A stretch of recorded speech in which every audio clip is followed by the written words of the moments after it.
snowpack that feeds the Colorado River is 20% below average. Experts say that could lower water flow to 54% below average during the spring runoff.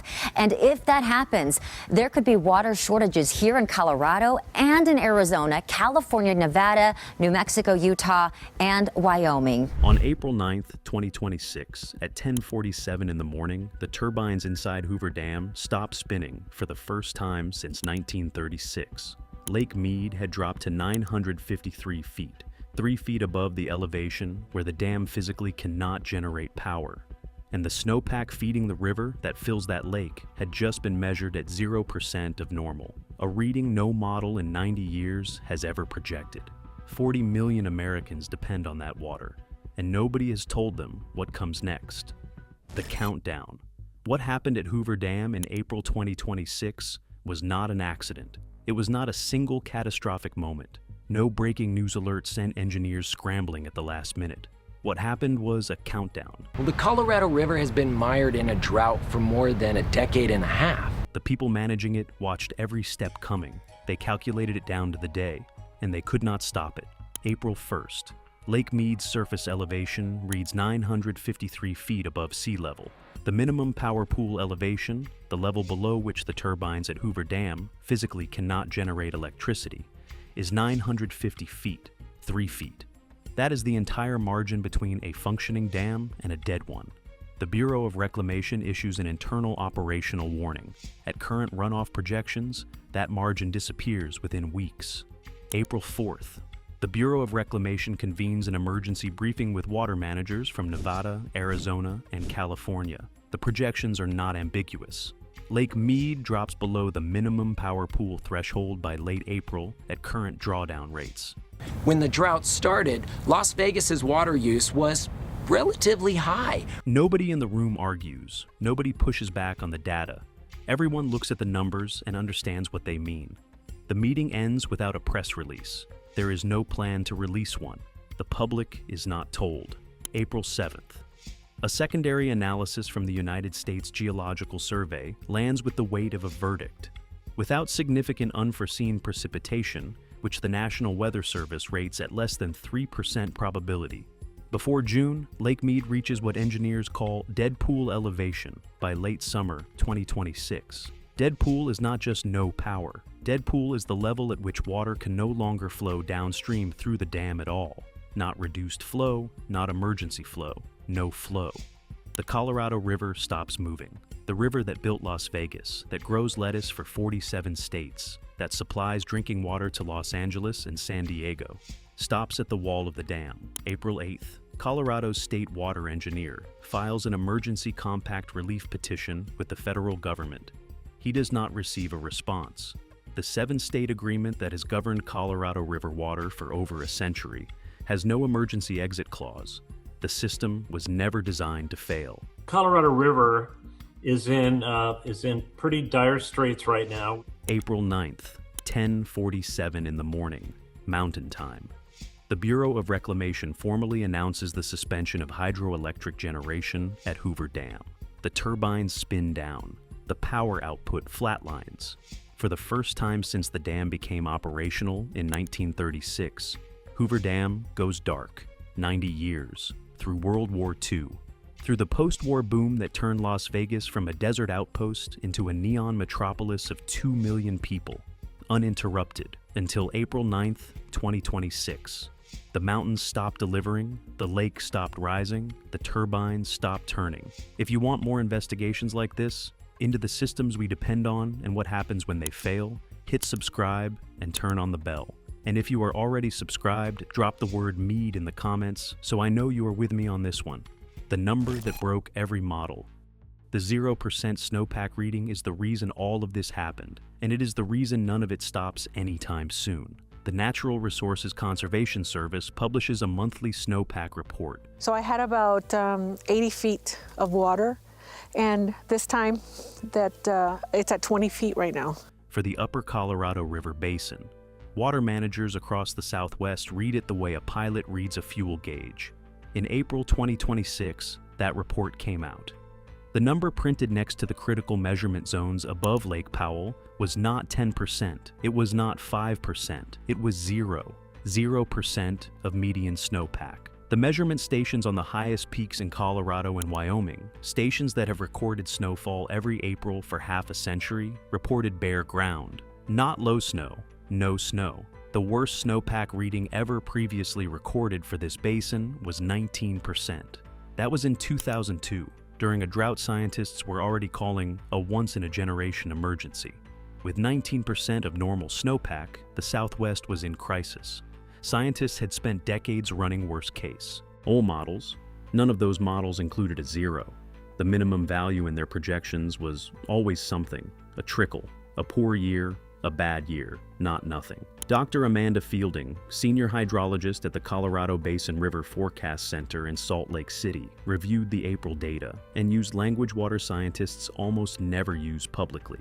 She did not call it a bad year. She did not call it an extreme outlier. She called it a foundational system failure, a failure of the mechanism that has sustained the American Southwest since before European settlement. The Colorado River does not start as a river.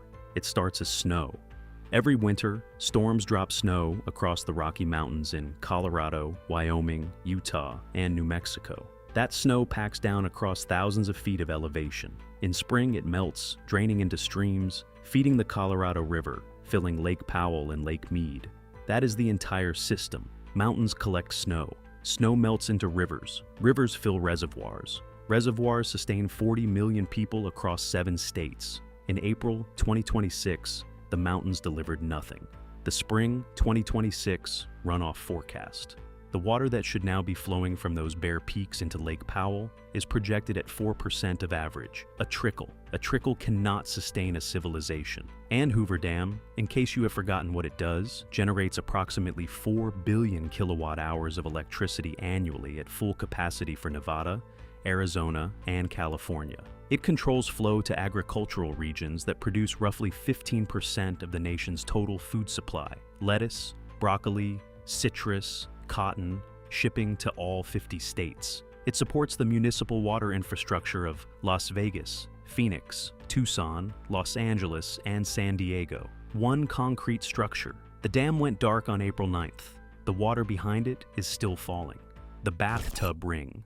That pale white stripe running along the canyon walls above the current water line at Lake Mead is calcium carbonate. Mineral deposits left behind by decades of higher water levels, tracing the outline of a lake that used to exist. Engineers call it the bathtub ring. Tourists photograph it. Scientists measure it. And every year, it gets taller. At peak capacity, Lake Mead holds 36.7 cubic miles of water and stretches 112 miles long, the largest reservoir in the United States by water volume when full. Standing on the overlook in 2026 and looking down at what remains, you are not looking at that lake. You are looking at a memory of it. Boat launches sit on dry ground hundreds of feet from the waterline. Marina docks rest on cracked mud. A B-29 bomber that crashed into the lake in 1948 and sat submerged under hundreds of feet of water for 74 years is now visible from the surface. Lake Mead hit its all-time recorded high in July 1983 when its surface sat at 1,229 feet above sea level. Since then, the trajectory has been almost perfectly linear, a slow, relentless, one-direction slide downward. By July 2022, the lake had dropped to 1,041 feet, the lowest level recorded since it first filled in the 1930s. Emergency water cuts were implemented across the basin. Farmers in Arizona watched their federal water allocation slash by 30% overnight. Then the basin received 2 consecutive above-average snowpack years in 2023 and 2024. Lake Mead partially recovered, climbing back to around 1,060 feet. People exhaled. Cable news ran comeback stories. The emergency, it seemed, had passed. It had not passed. It had paused. In April 2026, Lake Mead sits at 953 feet and is falling. The bathtub ring is now measurable from satellite imagery as a stark geological scar stretching the full perimeter of the reservoir. In some locations, that white band measures over 100 feet tall, a 10-story building of missing water, visible from space, growing taller every single day. From orbit, it looks like the lake has been outlined in chalk. From the ground, it looks like a warning that nobody managed to read in time. 7 states, 40 million people, one river. The Colorado River Compact of 1922 divided the river's water between 7 states: Colorado, Wyoming, Utah, New Mexico, Arizona, Nevada, and California. The allocated water volumes were based on flow measurements taken during one of the wettest decades in the river's recorded history. The river they measured was not the average river, it was the Goodyear's River. For over a century, the entire water infrastructure of the American West has rested on that miscalculation. Now all 7 states are staring at what happens when the math stops working. Nevada draws approximately 90% of its municipal water supply from Lake Mead. Las Vegas, a city of 2.2 million people sitting in the middle of one of the driest deserts on the continent, implemented Stage 4 water restrictions on April 10, 2026. Outdoor irrigation is banned. Hotel pools are being drained. The famous fountains of the Las Vegas Strip have gone dark. The city that sold itself as an oasis is rationing the water that made the illusion possible. The Bellagio fountains, an attraction watched by millions of tourists every year, have not run in over a week. Arizona faces an existential agricultural crisis. The state's farming sector, centered in the Phoenix and Tucson regions, draws heavily on Colorado River allocations. With those allocations cut to emergency minimums, farms growing lettuce, cotton, and citrus for national markets are receiving water notifications that essentially read, "Figure something else out."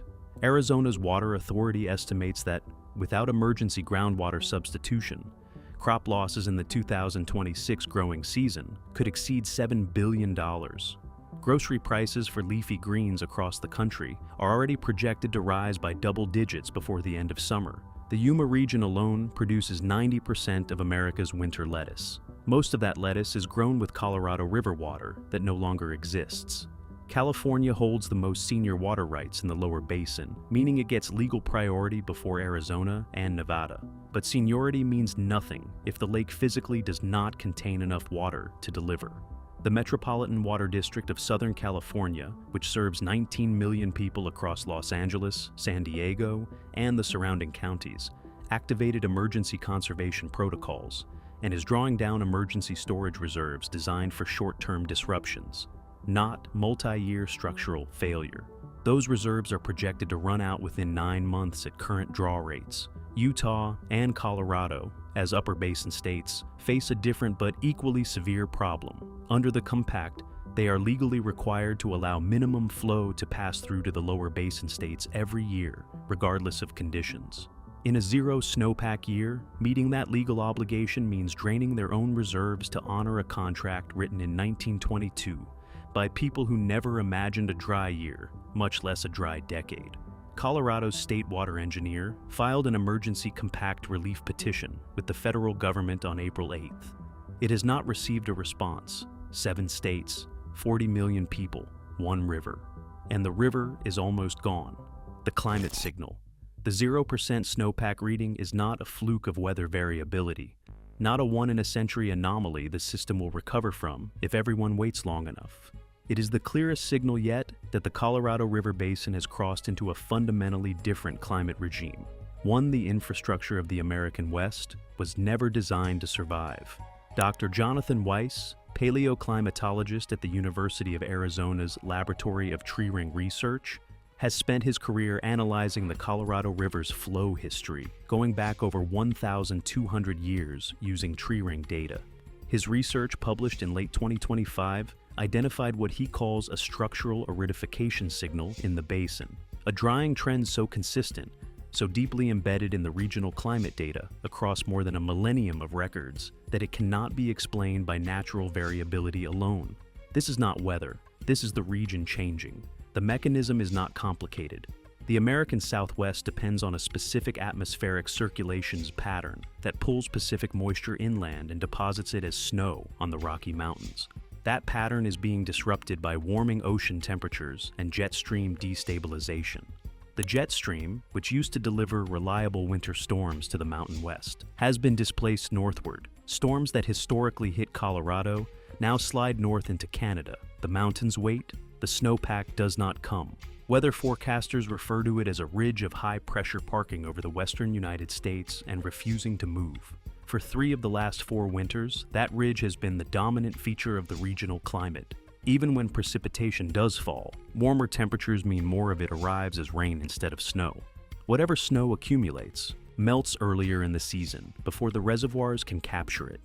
The Rocky Mountains are not just receiving less water, they are losing their ability to store it and release it slowly. The natural battery that has powered the entire Southwest for thousands of years is failing. Integrated vapor transport data for the winter of 2025 to 2026 recorded moisture delivery to the upper Colorado Basin at the lowest levels measured since comprehensive satellite monitoring began in the 1980s. The worst on record by a significant margin, not by a few percentage points, by an order of magnitude. Climate models projected conditions this severe for somewhere between 2040 and 2060.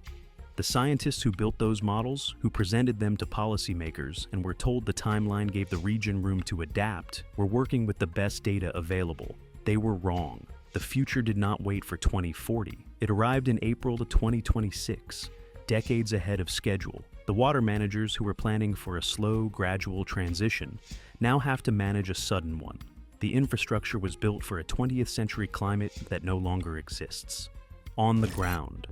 Elena Vasquez has farmed the same 600 acres outside Yuma, Arizona for 31 years. Her family grows romaine lettuce, broccoli, and spinach that ships to grocery stores in 47 states. On April 10th, she received her federal water allocation notice for the coming irrigation season. It read 9% of historical baseline delivery. She read it 3 times standing in her kitchen. "You cannot grow lettuce on 9% water," she told a local reporter. "You can barely keep the dust down." She has already laid off most of her seasonal field crew. She has not decided what to plant. She is not sure she will plant anything at all. Multiply Vasquez by every farm in the Yuma Valley, in the Imperial Valley of California, in the citrus groves of Arizona, and you get the rough shape of what is about to happen to American grocery shelves. Lettuce, broccoli, spinach, strawberries, carrots, tomatoes. Most of the produce that winters out of California and Arizona is grown with Colorado River water that, in spring 2026, is being rationed to a fraction of what those crops need to survive. Las Vegas, a mid-range hotel on the south end of the Strip, closed its pool indefinitely on April 10th. Spring bookings dropped 40% in 10 days. Guests, it turns out, do not want a vacation in a city that is running out of water. Conventions are being canceled. Wedding chapels are reporting half-empty calendars. The Vegas economy, which runs on the idea that the desert is somewhere you fly into to celebrate, is now competing with the reality that the desert is also somewhere people are leaving. The town of Needles, California.